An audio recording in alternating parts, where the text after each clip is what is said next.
Hello and welcome to another episode of CryptoTV. I'm your host, Ornella Hernandez, here to talk all things Web3 and crypto. Today's topics are Bitcoin and its rise and volatility, and artificial intelligence news. Worldcoin has some competition. Stay tuned for it.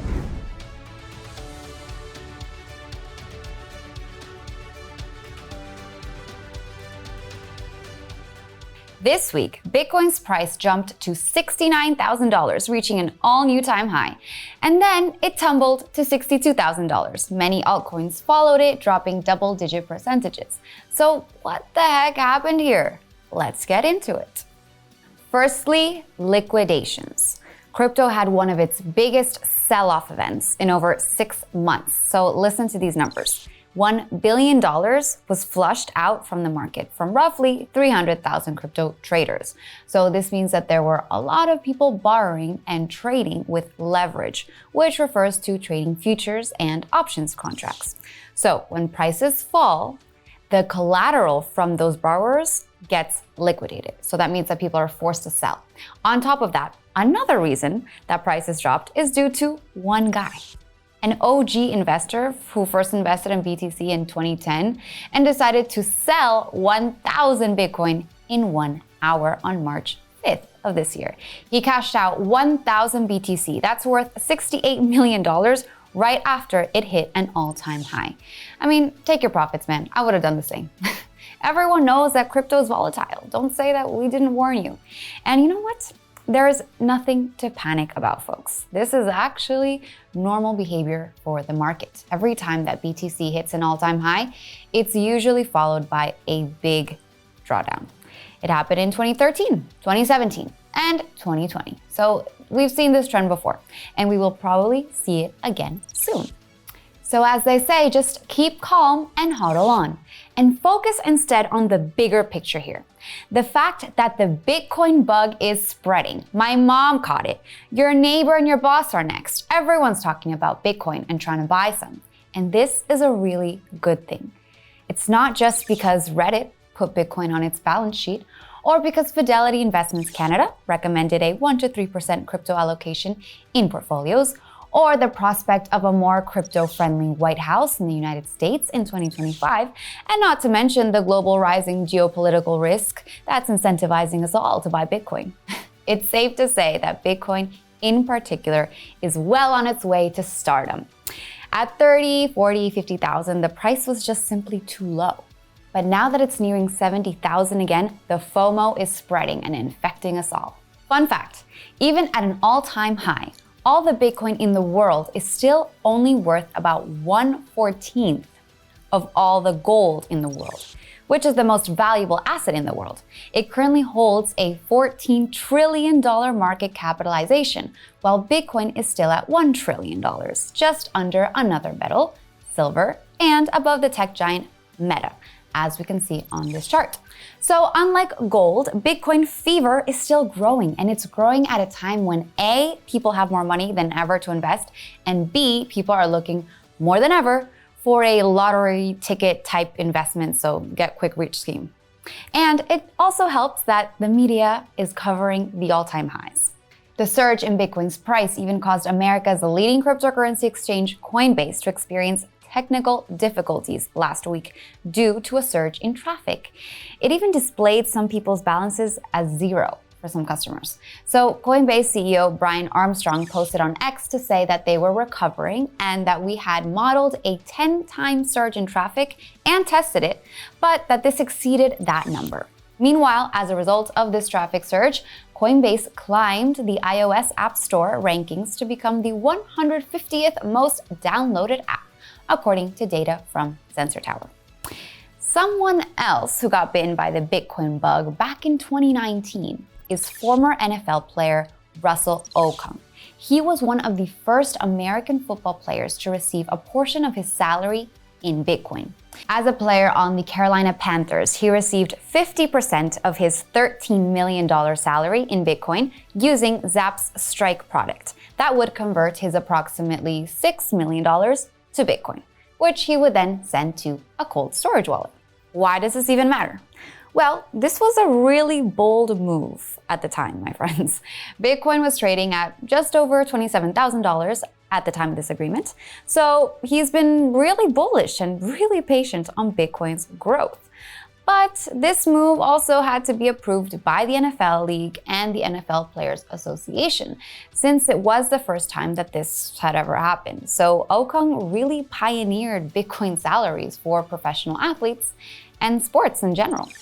According to his X profile, he has left the NFL in search of a spiritual experience, according to his bio.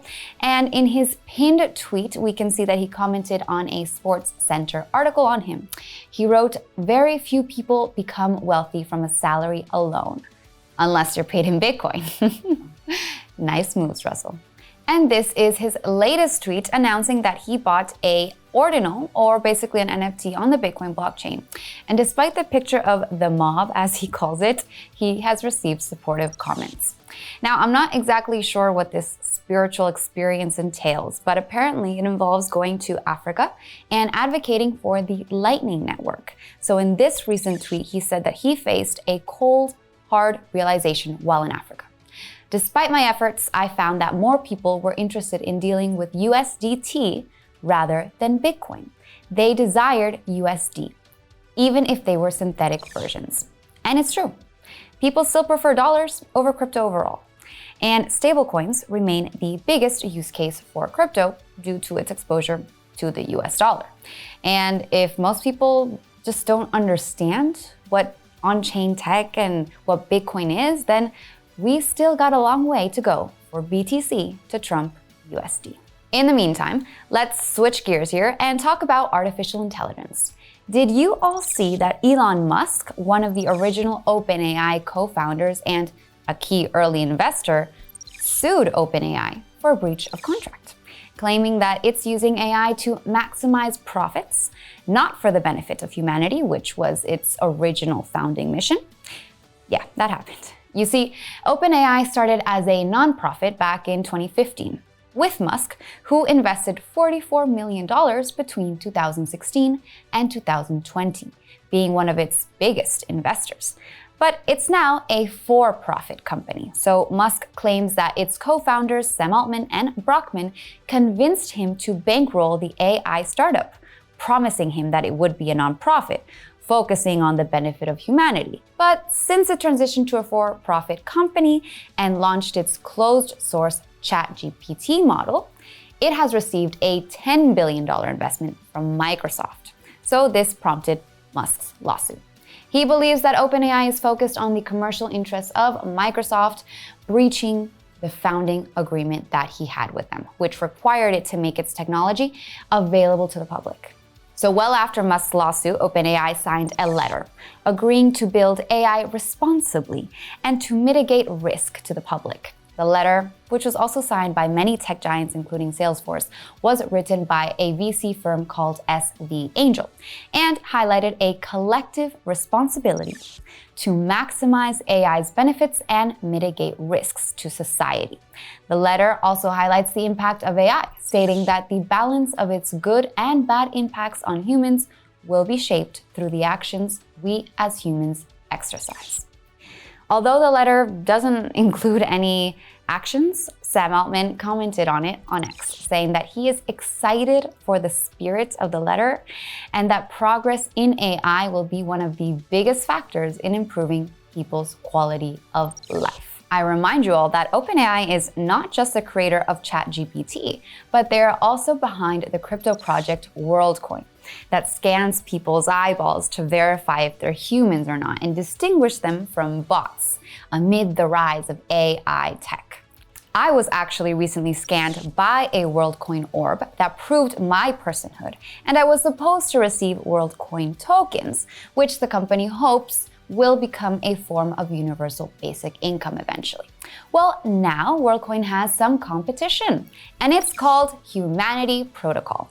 So while the focus for both is on digital identity and financial networks, Humanity Protocol emphasizes palm recognition technology for identity verification. So it scans the palm of your hands instead of the iris of your eyes, which they claim is a less invasive alternative. They call it the human layer for Web3, whatever that means. It has received funding from various venture capital firms within the crypto space, and it's also backed by companies like Animoca Brands and Polygon. The company also stated that Animoca Brands executive chairman Yat Siu and Polygon co-founder Sandeep Nilwal personally participated in the funding round for the project. I want to hear what you guys think about all this. Have you already signed up for Worldcoin? Or would you rather verify your humanity with Humanity Protocol? Or do you just rather not do any of this at all? Let me know in the comments if you are concerned about bots taking over and you having to verify your humanity. Now, let's hear what our guest on CryptoTV has to say about all of this. So don't go away.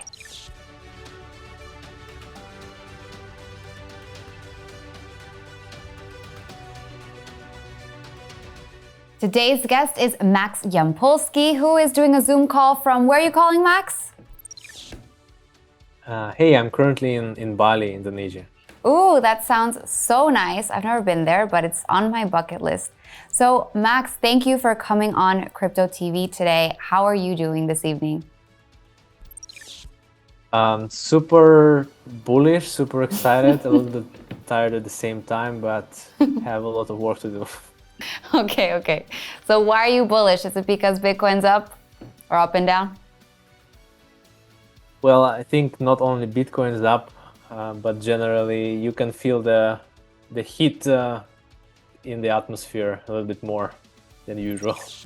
Yes, definitely. I like to compare it to like a fever, and that people are catching, the Bitcoin bug, or as you said, it's not just Bitcoin, but all crypto is up and people are excited about it and talking about it and really wanting to just learn more about it and understand what it is and the benefits of blockchain technology. So I wanted to ask you, when were you bit by the Bitcoin bug or by the crypto bug?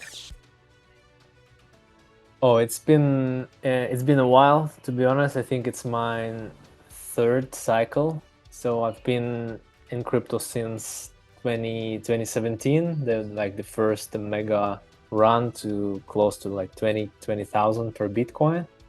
And coincidentally, or I don't know, luckily or unluckily enough, my first purchase of the Bitcoin was near all-time highs at that time. So just the right moment before the stuff started to tank. Yeah.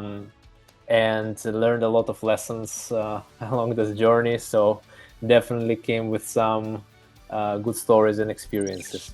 Okay, so 2017, that was actually when I also first invested in crypto. I started with Ethereum. So what did you first invest in? Yeah, those were the two. Bitcoin and Ethereum was the most hyped thing back then. Yeah, what was your first crypto investment? When was it? What was it? Was it Bitcoin or was it Ethereum? Yeah, I think it was BTC, just because it was like the most, the loudest in the room, you can say. And back then, I think at some point it made like 3 or 4x within like 2 months or so. So everyone was like thinking it's just going up. So why would you not, throw in all that money that you have, because this is never gonna stop, right? So I was my first experience was kind of similar. I think back then I used to have a car, and I was at that time mainly working from home, and that's funny enough that I thought, hey, if I'm working from home, why would I need a car when there is Bitcoin that's just going up? Let me just get rid of the car and put that money into Bitcoin. That sounds like a perfect idea, isn't it? So that's kind of how things got started. Okay, I like that story. And you said that you've learned a lot of lessons after being part of different cycles. So can you talk to us about some of your biggest learnings from investing and just working in this industry? Yeah, you want it or not, you start to understand new things and learn new things when stuff is going wrong. And when you buy Bitcoin at the top, obviously the things will go wrong. And the first couple of months were very like, I can say, painful in a sense that you get to experience your portfolio going down every day and you basically don't know what to do about it. So my solution was to start learning about trading and technical analysis. So I thought, hey, I cannot just keep holding these bags and watch this go down. I need to do something about it. So my plan of action was to understand everything there is about trading, portfolio management, technical analysis. So at some point I started spending like good 16 hours per day just watching the charts, different YouTube tutorials about all these things and how to manage the cryptos properly. And long story short, after spending countless sleepless nights watching the charts and doing the trades, I managed to break even in my position and withdraw some money from the exchange and take some holiday. Okay. Kudos to you. And so is this what led you to OneClick Crypto? You're currently the CEO, so I want to know what led you there. Yeah, basically that's quite related. And back then when I started in crypto and doing trading, everything was so new. So the exchanges that I was using for the trades, they didn't have any bots, any like API, any like market making. So it was like super basic stuff. And over the years, it started obviously developing, but then all the trading was mostly done manually. So if you wanted to do some arbitrage or want to do some strategy, you'll need to execute all your trades by hand. And there were some ways you can make money by buying on one exchange, selling on another exchange, and take some profit on the margin. And some traders started using that. What happened then is I started working on my own software that will allow automate these routine actions of the traders, right? I thought, why would you need to be in front of the laptop all the time when you can just make a software program that will do all this trading for you? So that's how the first kind of iteration of OneClick Crypto came about.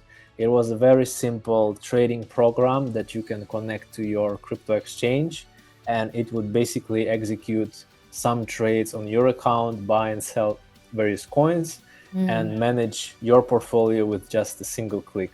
And over time, we developed and grew it to a more sophisticated platform with multiple offerings. Okay, so talk to me about where we're at now, which I understand it's like a beta version, but it's a private version, right?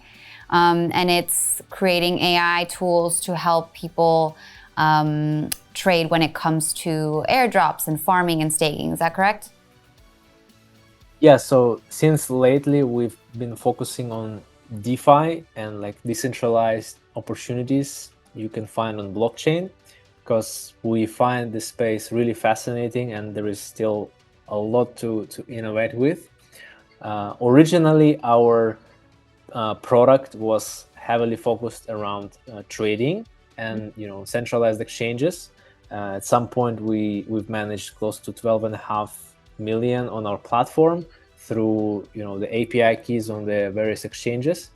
And recently, since collapse of CeFi and FTX story in 2022, we moved more onto the DeFi. So we are not depending on any like counterparties like centralized exchanges. So Okay. if like Binance or FTX goes down at some point, we are not very connected with them. That's good. And our business model doesn't depend on them.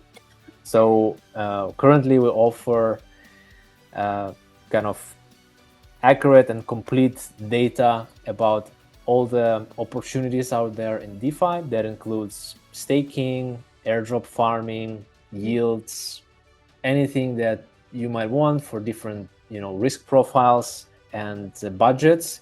You can find in OneClick Crypto. Okay, amazing. So something that I've personally experienced whenever I want to learn more about staking opportunities or airdrops, I go on Twitter or X, or I watch YouTube videos, but I always am nervous or scared to sometimes invest in these companies or projects just because you never know, right, if it's going to pan out. So how does OneClick Crypto maybe lessen people's fears or allow them to invest and trade in a more secure way, if it can ever be more secure? Yeah, that's a great point, and that's one of the pain points and problems we are solving in the space. Because if you only use Twitter or YouTube for recommendations, it's not very sustainable story. Like there is always a chance you come across a paid promotion or just some outright scammy projects and end up losing all your money on some wallet drainer. So there has been always that problem of security and transparency and trust.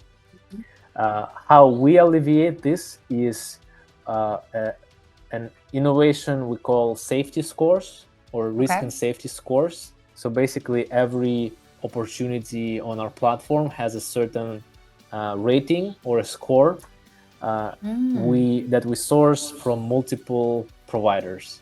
We integrate with a couple of auditors and research firms in the space, some of the most reputable ones. For example, DeFi Safety, Certic Skynet, D.Fi, Redefine, and they already have existing databases of verified contracts, verified projects, verified tokens, and we collect the data and display it conveniently in the user interface. So when you explore and you find some farming pool or airdrop at OneClick, you will see some kind of a risk score in front of it, which will indicate relative safety of that opportunity. Of course, there is full breakdown of what can go wrong, but at least you're informed about what might happen. Right? Okay, and how do you assess early projects? Because as a trader, isn't it always better if you have early access? There's always a higher reward or a potential higher profit when it comes to investing early. You might get a discount or whatever. So how do you assess projects that are still very, very early? The early projects, in most likely they get a very low security rating and very high risk label, just because they're early, right? Even though their contracts were audited, the track record is simply too short to make very conclusive decisions. So we would say, hey, this project has audited code. There were no bugs or major flaws found, but still be very careful because it's very new. It hasn't been tested, so you probably might wanna wait to interact with it for some time. Yeah, it's just the truth.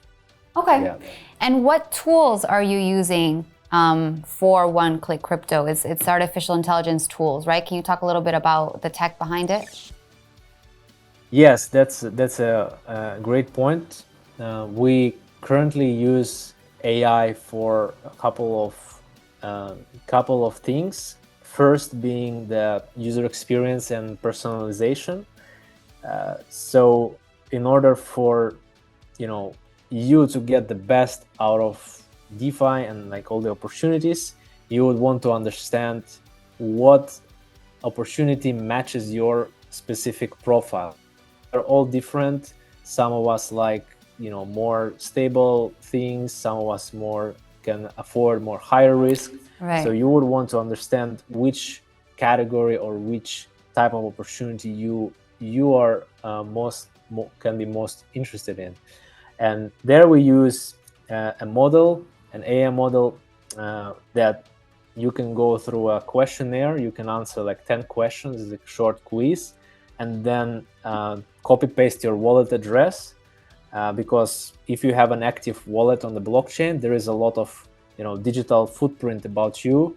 We know what kind of projects you use in the past, what kind of tokens did you hold on your wallet, what kind of transactions you make. So that is all data that AI can use to kind of provide some output for you based on your wallet activity. So we have that model to analyze your data and compare it with data from tens of thousands of other different wallets and find patterns, find opportunities, similarities that would be the most relevant to you specifically. Okay, I love that. So you're using AI as a way to customize and personalize the attention to the customer. Okay, now what other emerging use cases do you see AI tools and models really being useful for? Or what use cases would you like to see more of, just in general, in the crypto space? Yeah, that's a great question. I think something that still hasn't been utilized properly in crypto is the concept of so-called agents, AI agents. Yeah. So you can technically, like, there is already infrastructure for that. You can create a so-called agents. It's basically an AI that you can assign a certain task. It can do something for you, like an agent. It's like an assistant. So you can create an AI agent for you to do your DeFi due diligence, right? For example, you give it a list of smart contract addresses, and you're like, analyze these addresses, tell me if they are legit or there's some potential risk or bad opportunity. There can be AI agents to analyze white papers. There can be AI agents to analyze code and other things, transaction history. So in ideal scenario of the world, we have AI agents for every imaginable action that is out there that currently is happening manually. For example, right now, if there is new airdrops coming, some new airdrop opportunity, you might want to verify multiple sources at the same time. This is like a Twitter, this is a website, there's some dashboard, some June analytics. There is still some manual work, but in ideal world, you just can have an AI research agent that is like, find me information about TIA airdrop, and it just goes to all the resources and makes you like the due diligence reports that you can just publish or send it to someone. So this is kind of, I see a very promising use case that might see more utility in the coming year. Okay, amazing. And I know that there are some companies doing that or trying to make this more of a thing, AI agents, especially Fetch.ai and SingularityNet. I've spoken to their leadership teams. But yeah, I think it might also take a while for people to want this though, right? So it's one thing if we're developing all this tech, but what's gonna make people want to use AI agents or not be afraid of them? Yeah, I guess when they will see a direct benefit for them in their everyday life. It's same like with ChatGPT, like the adoption of that tool became really fast because it's basically improve what people are doing every day as well. So basically, it's you can call it a better version of Google search, because you can just type in your request in ChatGPT and it will give you a better answer for most of the cases, right? So whenever there is something that people do every day and there is like a tool or an AI that help them to do it 10 times faster or 10 times better or 10 times cheaper, then they would naturally go for it. But right now, maybe the improvement is still not as drastic for them to make a change. Right, right. Do you personally use ChatGPT a lot, or is there another model out there that you prefer, whether it's Claude or Gemini? Yeah, I tried Gemini. To be honest, was not very impressed. Still using ChatGPT for most of the cases.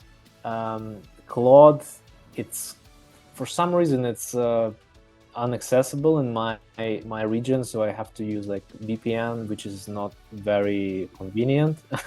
So I sticking to ChatGPT for now. I like the way you can now customize the agents or like the prompts to make it perform a bit more targeted tasks and give it more context. So that definitely helps. We have some agents for marketing strategy, for some products, for technical things. So each agent has its own purpose, and this is for now one of the best-selling features, I would say. Yeah, definitely. All right, and would you like to ever live in a fully AI-enabled world, like a fully automated world? Do you think that's where we're heading, and are you excited about that? AI-enabled world. I mean, for sure, we will. A lot of the people will migrate to the virtual world, whether it will be powered by AI or just simple algorithms. It's not really, it doesn't really matter, but we will for sure see more people live in not a real reality, I would say. Is it something to be excited about? I'm not sure.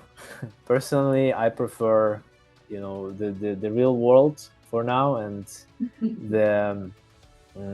the way you can the places you can see, the things you can do. I don't know, maybe at some point the experiences you can get in the virtual world will feel the same, and you will not even feel the difference. But I think we're still quite far from that. Yeah. But definitely these two will coexist. It's not like one will disappear or another. It's just something we'll have to get used to, and find a way to merge them together. Definitely, yeah, I agree. All right, so let's talk about the timeline or the roadmap of OneClick Crypto and what we can expect from the company within the next 6 to 12 months. Oh gosh, so there are so many things we want to do, and that you can share. Yeah, the time is the timing is always important. So right now we're working on increasing the data transparency and data availability on the platform. So we're adding more and more opportunities. So we're improving the quantity and quality of data. Next, we're improving the AI part. We're working on these agents that I mentioned that will help to automate certain things currently done manually. And we're releasing some exciting function called Zaps. That's essentially a way for you to deposit into various DeFi pools from any chain and any asset. So let's say you have, I don't know, 100 USDT on Binance chain, and you like a pool on Arbitrum. Maybe you like 5 different pools, right? what you can do is you can directly deposit and, like, we call it zap, in a single click through our platform into these Arbitrum pools, 5 of them, from your Binance Chain wallet in a single transaction. This will basically save a lot of time for you not to do it manually, and save a lot of in gas fees, because it will all be bundled in a single transaction instead of doing multiple ones. Okay, that sounds great. We're planning some things related to the token, airdrop, listings, but I'm not gonna talk too much about it, not to spoil, but a lot of exciting things coming ahead. Okay, that all sounds good. So what's the best way for me or our viewers to use and interact OneClick Crypto? Sorry, can you repeat again? What's the best way for me or our users to interact with OneClick Crypto, to sign up? Like, where do we go? You can go to our website, oneclick.fi, or to our Twitter, OneClick Crypto, sign up here, and access all the databases. Currently, the tools are free. You might want to, use this opportunity and get in the front row of the upcoming releases. Okay, amazing. We'll make sure to put all those links in the description. And we're running out of time, so thank you so much, Max, for coming on today. It's a pleasure. Thanks for having me here. Yes, and everyone, go to OneClick Crypto, check it out. If you're interested, reach out to Max, and stay tuned for the rest of CryptoTV.